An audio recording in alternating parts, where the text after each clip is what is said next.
India गठबंधन द्वारा जनसंवाद सभा मुख्यालय रोड लखनऊ तिराहे पर आज ललितेश प्रति त्रिपाठी ने अपना नामांकन पूरा किया। इस दौरान जनसभा का उमाड़ उनके सामने देखने को मिला। लोकसभा चुनाव 2024 में भदोही 78 से गठबंधन प्रत्याशी ललितेश प्रति त्रिपाठी ने विशाल जनसभा को संबोधित करते हुए कहा कि यह उनका सौभाग्य है कि उन्हें भदोही संसदीय क्षेत्र का नेतृत्व करने का मौका मिला है। इस दौरान काशी विश्वनाथ के पुरोहित राजेंद्र तिवारी हर हर महादेव का नारा लगाते हुए देखे गए। साथ ही कहा कि यह गंगा जमुना तहजीब को बचाने का एक मौका है। भदोही से फारूक जाफरी की रिपोर्ट।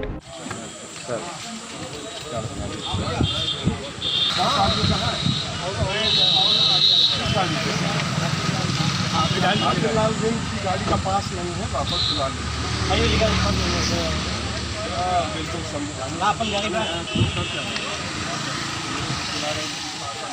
तीन बार खड़ी यहाँ पे।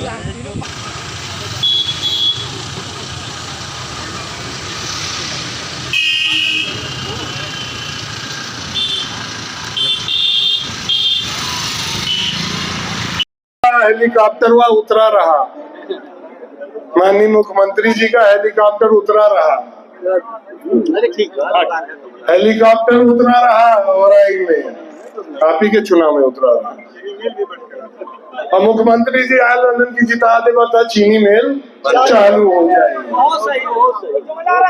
चालू हो गया।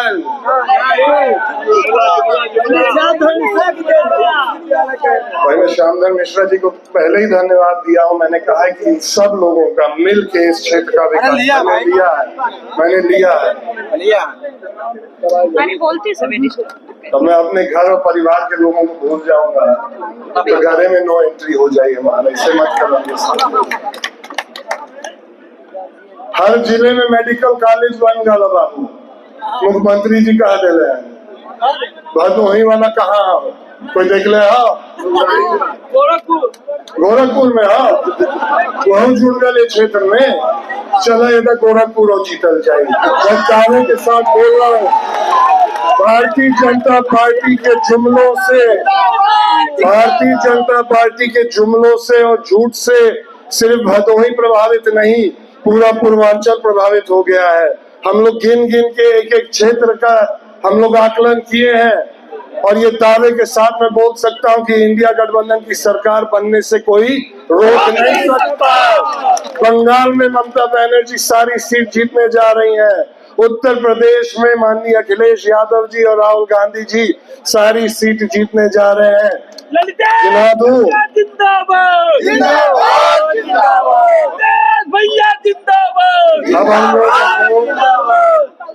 अब देखा 20-22 दिन बचला, निशान वहां नया हो। हम हर जगह ये बात कहते हैं, ये निशान जब तक घर घर नहीं पहुंचेगा तब तक ये कहना कि हम लोग जीत ही रहे हैं वो जल्दबाजी होगा। जी जी बिल्कुल बिल्कुल सही बात। एक एक जन रोज 5, 10, 20, 25 जो क्षमता हो उनसे जाके ये चुनाव निशान पहचानवाइए। बच्चा बच्चा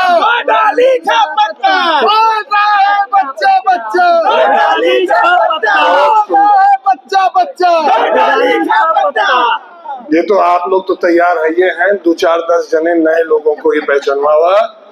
पिछले 10-15 साल से इतना साइकिल भर दे ले हुआ तू अपन मोटर के दिमाग में कि वो बात उनके मन से निकाले में थोड़ा मेहनत लगी। तो वही 20-25 दिन रात एक करा कि साइकिल इधर नहीं हो। यही 2 डाली 6 पत्ता माननीय अखिलेश यादव जी के हाथों को मजबूत करेगा। यही 2 डाली 6 पत्ता माननीय राहुल गांधी जी का हाथ मजबूत करेगा। और यही 2 डाली 6 पत्ता माननीय अरविंद केजरीवाल को इंसाफ दिलाने का काम करेगा। उनको चाहे वो हेमंत सोरेन साहब हो, चाहे वो अरविंद केजरीवाल हो, आज तक देश के सामने ये बताने का काम नहीं किया है ईडी ने, सीबीआई ने, कि उन्होंने कौन सा घोटाला किया और कितना रुपया उनके पास पाया गया। पहली बार देश के इतिहास में, पहली बार देश के इतिहास में ऐसा हुआ है कि वर्तमान मुख्यमंत्रियों को बिना आरोप तय किए जेल के अंदर भेजने का काम अगर किसी ने किया तो ये तानाशाही नरेंद्र मोदी की सरकार ने किया है। और इसीलिए हम लोग बोलते हैं कि देश का संविधान जब तक सुरक्षित हाथों में नहीं जाएगा तब तक ये देश सुरक्षित नहीं बचने वाला है। ये देश का संविधान बदलना चाहते हैं, ये देश का जो हमारा आपका ताना बाना, जो हमारा आपकी नजदीकी है, जो हमारा आपका एक प्रेम का स्वभाव है, उसको वो साफ लिख के दिया करे यार। हाँ वो हो गया, इधर से भी यही हो रहा है, उधर से भी यही हो रहा है। जब तक हम लोग इस देश के ताने बहाने को सुरक्षित नहीं रखेंगे, जब तक इस देश की गंगा जमुनी तहजीब को हम लोग सुरक्षित नहीं रखेंगे, तब तक ये कहना कि ये देश सुरक्षित है वो गलत होगा। हम लोगों को मिलकर इस देश को मजबूत करना होगा। हर एक वर्ग, हर एक समाज, हर एक समुदाय की लड़ाई इंडिया गठबंधन लड़ेगी। और चाहे वो इस भदोही के विश्वविद्यालय का सवाल हो, चाहे मेडिकल कॉलेज का सवाल हो, चाहे जिला अस्पताल का सवाल हो, हम वो सारी लड़ाई लड़ने का काम करेंगे। भदोही की आवाम का आवाज बन के सदन में हम लोग लड़काने वाले हैं। आदरणीय मेरे साथी, मेरे बड़े, जिनका स्नेह प्रेम हम लोग को जब विधायक थे तब मिला करता था, इस पूरे पूर्वांचल के एक जाबाज विकास पुरुष माननीय श्री सुरेंद्र पटेल जी, जिन्होंने माननीय अखिलेश यादव जी के जो सपने थे कि हर जिले मुख्यालय को 4 लेन सड़क से जोड़ा जाएगा, माननीय सुरेंद्र पटेल जी ने बिना भेदभाव किए, बिना पक्षपात किए, ये नहीं देखे कि उस क्षेत्र का विधायक या उस क्षेत्र का सांसद किस दल का था, हर एक जिले मुख्यालय को जोड़ने का काम माननीय मंत्री जी ने किया था। और हम उसका श्रेय जरूर लेते हैं। मगर एक बहुत बड़ा योगदान इनका जब हम विधायक थे तो हमारे क्षेत्र में भी था। स्वामी अर्घनानंद जी के आश्रम तक जाने वाला रोड, क्योंकि मैं विधायक था वहां से, तो मैं उसका श्रेय लिया करता था। मगर वास्तव में इनका बहुत बड़ा योगदान था। एक बार इनसे हमने निवेदन किया और उन्होंने वैसा रोड बनाया कि आज तक उसमें कोई गड्ढा नहीं पड़ा है।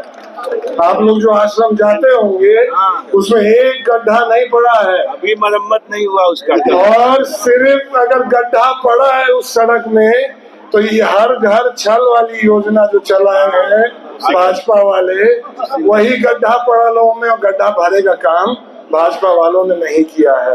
मैं माननीय मंत्री जी का धन्यवाद देता हूं। मैं समाजवादी पार्टी के सारे विधानसभा अध्यक्ष गण हो, BL यादव जी हो, मैं समाजवादी पार्टी के सारे साथियों का, तृणमूल कांग्रेस के सारे साथियों का, भारतीय राष्ट्रीय कांग्रेस के सारे साथियों का, आम आदमी पार्टी के सारे साथियों का, भाई संजय जी, तमाम मेरे जितने साथी हैं, मैं सबको एक बार फिर प्रणाम करता हूँ, धन्यवाद करता हूँ।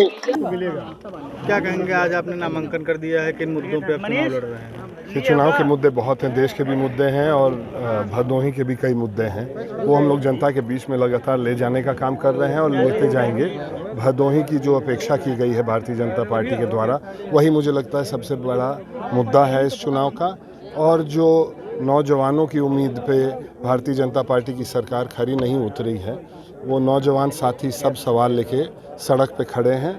मैं भदोही की जनता को धन्यवाद देता हूं कि जिस तरह का स्नेह, प्रेम और आशीर्वाद अभी तक मेरे ऊपर दिए हैं, लगातार उनका बना रहे और हम लोग ये प्रयास करेंगे कि लगातार उनकी लड़ाई लड़ते रहेंगे। अगर आपको सफलता मिलती है तो आप कौन कौन से काम कराएंगे भदोही? देखिए, भदोही जनपद पिछड़ा क्यों है, ये एक बहुत बड़ा प्रश्न है। ये उद्योग का कटोरा है। पूर्वांचल में इससे बड़ा एक्सपोर्ट का कोई जिला नहीं है। इसको एक विशेष दर्जा मिलना चाहिए ताकि यहाँ की शिक्षा बहाल हो। यहाँ पे एक विश्वविद्यालय की स्थापना अति आवश्यक है। ज्ञानपुर नाम है जगह का और वहाँ पे ज्ञान का अभाव हो जाए तो ये कहीं ना कहीं अनुचित है।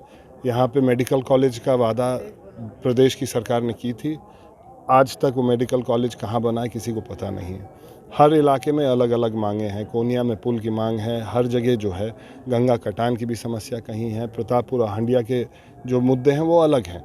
तो हर जगह की मांग अलग है। यहाँ पे लगभग मुझे लगता है 60-65 जगह रेलवे लाइन पे अभी तक फाटक हैं। सरकार ने कहा था कि 24 तक हर फाटक को समाप्त करके या तो अंडरपास बना दिया जाएगा या ओवरब्रिज बना दिया जाएगा। यहाँ ज़िले में एक ओवरब्रिज हमको देखने को मिलता है भदोही में, जो माननीय वहाँ के वर्तमान विधायक और माननीय प्रदेश के उस वक्त के मुख्यमंत्री माननीय अखिलेश यादव जी के प्रयास से बना है। और एक अंडरपास औराई के पास बना हुआ है, जहाँ पे एक ज़माने में रेल हादसा हुआ था, उसके कारण वो अंडरपास बना हुआ है। ये मांग भी उठाना उचित नहीं समझा, जबकि ये दोनों रेलवे लाइन इस जिले को 3 भाग में, इस लोकसभा को 3 भाग में बांटने का काम करती हैं। तो ये सारी प्राथमिकता रहेंगी और ये सारी मांग हम लेके सदन में जाएंगे और सदन में उठाएंगे। ये कितने सेट में आपने दाखिल किया है? हमने 3 सेट में दाखिल किया है, ताकि समाजवादी पार्टी के सारे साथी, आम आदमी पार्टी और कांग्रेस के सारे साथी रहें, और परिवार के भी लोग जो मुझे आशीर्वाद देना चाह रहे थे सबको। कैंसिल हो जा रहे हैं उसकी डर की वजह से आपने नहीं किया 3 सेट? अगर 1 सेट करते और वो भी कैंसिल होता, अगर 3 सेट करते, जब इनको करना ही है, जब इसी तरह से इनको चुनाव कराना ही है देश में, तो उस पे किसी का बस चलने वाला है नहीं। हम लोग जानते हैं कि चुनाव आयोग है, चुनाव आयोग एक निष्पक्ष बॉडी है, वो निष्पक्षता से चुनाव कराना चाहेगा, और मुझे पूरा आस्था और भरोसा है कि हम लोग ने सही से भरा है तो सही ही रहेगा। अब हम